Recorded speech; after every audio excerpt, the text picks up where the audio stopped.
Hey guys, and welcome back. Yes, this is the third chapter and final chapter of my series, Aretha Genius.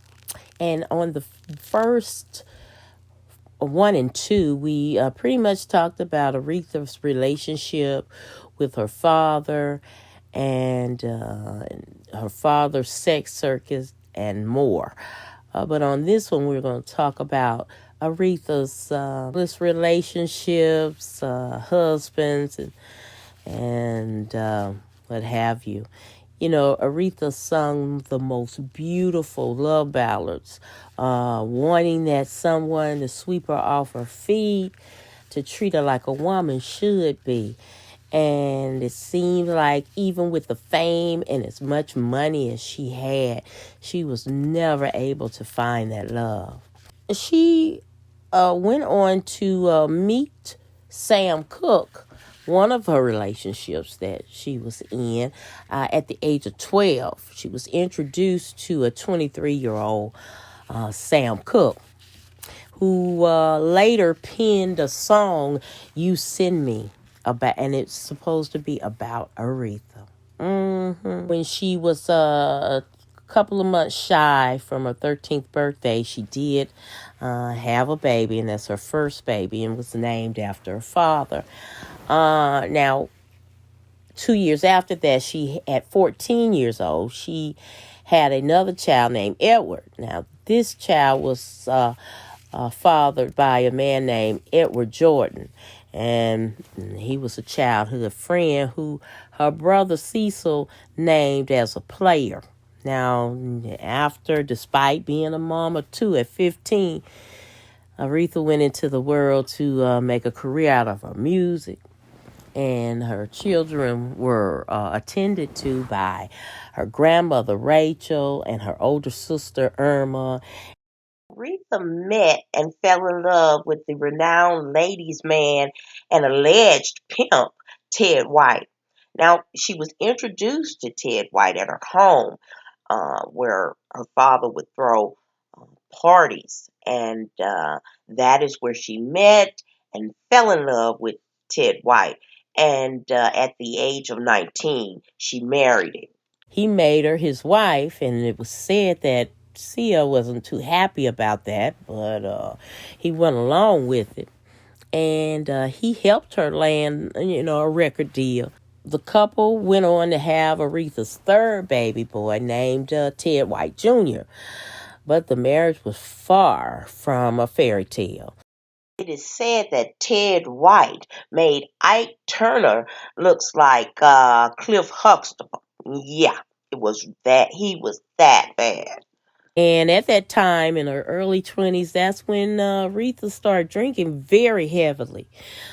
She's using the booze to numb her pain from, her lousy marriage. Now, she went on stage in Georgia in 1967, and she fell off the stage and broke her arm, which she blamed it on the bright lights, but a friend of hers said that was blamed on her being drunk, drinking a lot. Now, despite her troubles with Ted White, she tried to stay with her husband. She really did. But she just finally had to kick him out in 1968. And she was still self-medicating with booze. Now, her sister even described her drinking so much, they thought that she was on the verge of a nervous breakdown. But as Aretha Franklin's career grew, so did her ego. Now, according to Dennis Edwards, so he was the lead singer of the Temptations and her part-time lover. Now, it was said that Aretha's sister was going with Dennis Edwards first, and then Aretha took him from her sister. Relationship did not last long as Aretha wanted it to. She was the queen of soul, and Dennis Edwards said at times she saw her boyfriends like her servants, and even in Genius, where T.I. played her boyfriend, you could see that she really did, when she got tired with him, she just let him go. After Dennis Edwards' death, Aretha did reveal that she wrote the song Daydreaming, inspired by him. Now, in 1969, Aretha became pregnant again with her fourth child by her road manager. That's Ken Cunningham, who invited her to live with him. Now, she gave birth to her youngest son, Kecalf Cunningham, in March of 1970.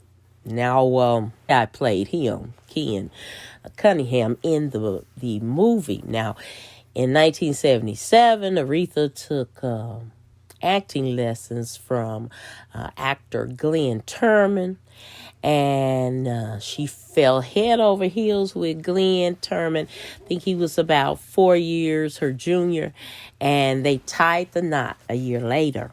Now, despite they had their whirlwind romance, and on the outside it seemed glamorous lives, it wasn't too happy, and they divorced in 1984.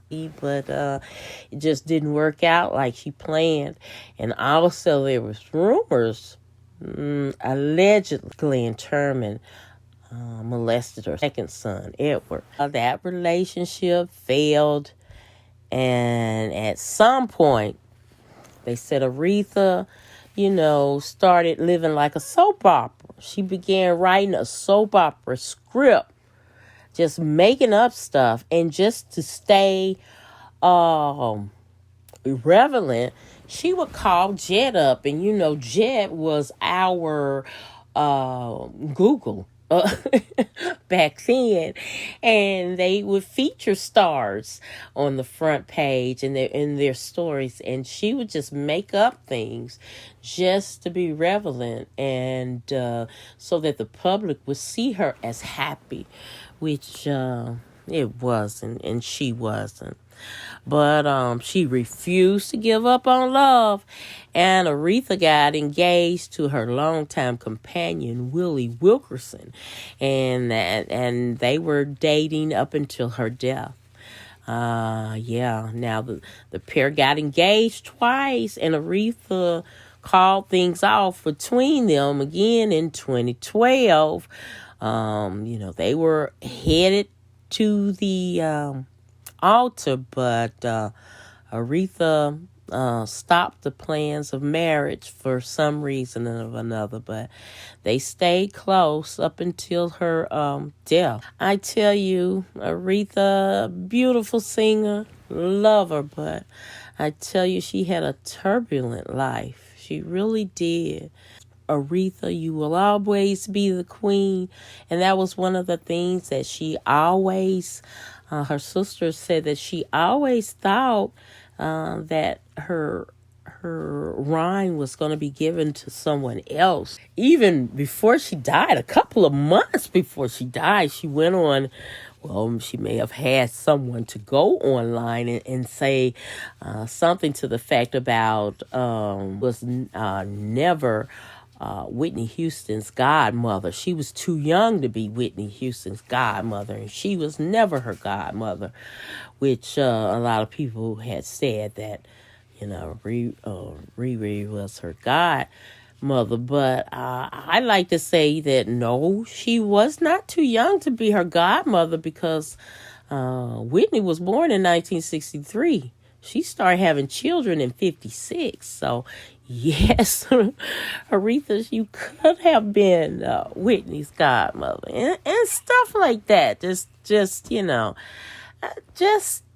make sense. But she had fallouts with people. She even had an alleged fallout with Tina Turner. And, they said there's bad blood between her and Tina, because it's allegedly Tina doesn't like her because she slept with Ike while they were together. So, who knows? But that, we loved your music, and you got us through turbulent times. And I feel like, yes, her music got her through as well.